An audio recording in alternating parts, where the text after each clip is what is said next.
You know what my worst seminary class was, lowest grades? Philosophical theology. You know what my best class was? New Testament. You know why? Stories. Stories are interesting. Stories are accessible. Many people, like me in seminary, feel out of their depth with heavy conceptual language. But everybody tells stories, and everybody listens to stories. Everyone has some stories. Everyone is a story. The center of our religious tradition is a man of 1,000 stories. We have the stories Jesus told, and the stories people told about him. They are written down in the Gospels, of course. The story Jesus told about the Good Samaritan is maybe the most famous story he ever told. And I suppose it might even be the most famous story ever told, because even people who are not religious at all have often heard the story of the Good Samaritan or know basically how it goes. And unlike the philosophical concepts I struggled with in advanced seminary courses, the message of this story Jesus told is so clear. It is so easy for anyone to understand. Be kind, for crying out loud. Now, the priest and the Levite in this story were not just being jerks. Okay, they were jerks, but they got that way because of their religion. They could not tell if this man by the side of the road was dead or alive. And if they had touched that man, if they touched a dead body, they would become ceremonially unclean. And therefore they would be unable to do their jobs for the following week while they went through ritual cleansing. They were pious men. They knew the importance of religious practice. But Jesus says they were pious in the wrong way. The worship of God would have gone on even if they were unable temporarily to do their jobs. But the right thing to do would have been to help this wounded man by the road. So, does your religion make you more or less of a jerk? That's an important test of your religion. Now, the lawyer started this conversation by giving Jesus a quiz. Jesus turned the tables by telling a story which becomes a quiz. Does your religion make you more kind? And Jesus doesn't make it easy in the context of this story. Here's a little thing you may not know about the Samaritans.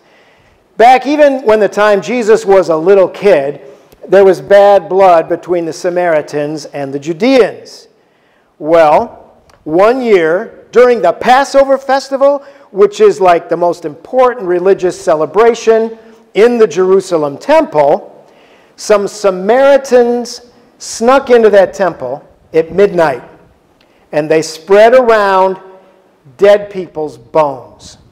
This was a searing religious violation, and it was an overwhelming insult to the people of Judea. And it's one of these bad guy Samaritans that Jesus makes the good guy in his story.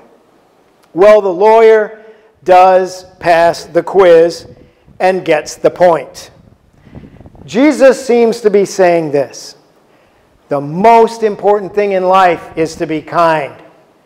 The second most important thing in life is to be kind. And the third most important thing in life is to be kind. So, are we humans born kind? Well, both science and spiritual traditions agree. We are born with a capacity to be kind. We are even born with a tendency to be kind, but there are big barriers to kindness. Both science and spirituality agree on this too. First, there is a natural self-centeredness that we have from our birth. It takes growth, maturity, and work to learn to take the perspective of other people. But the second and more disturbing barrier to kindness is tribalism, our tendency to have more favor for our own kind.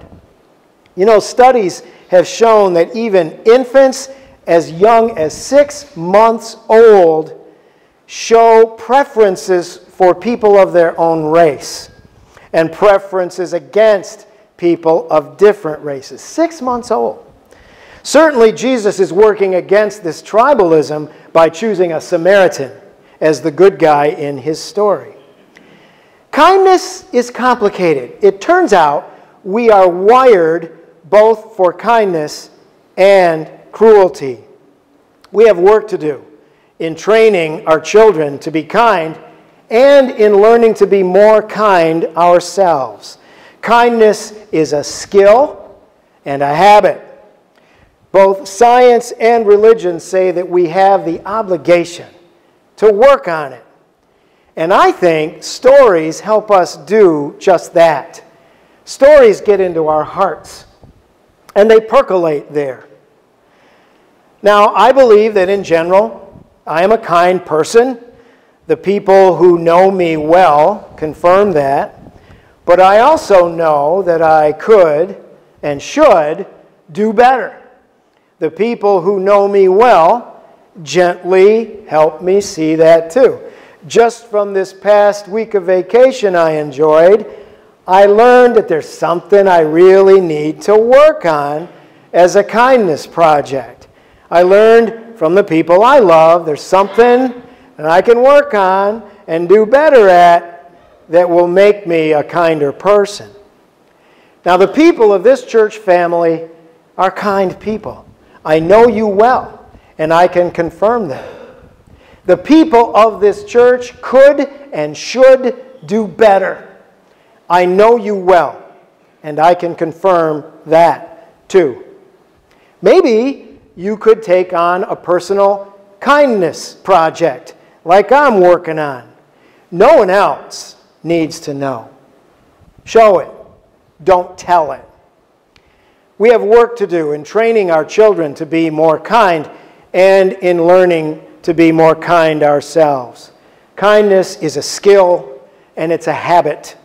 Both religion and science say that we have the obligation to work at it. I think stories help us do just that.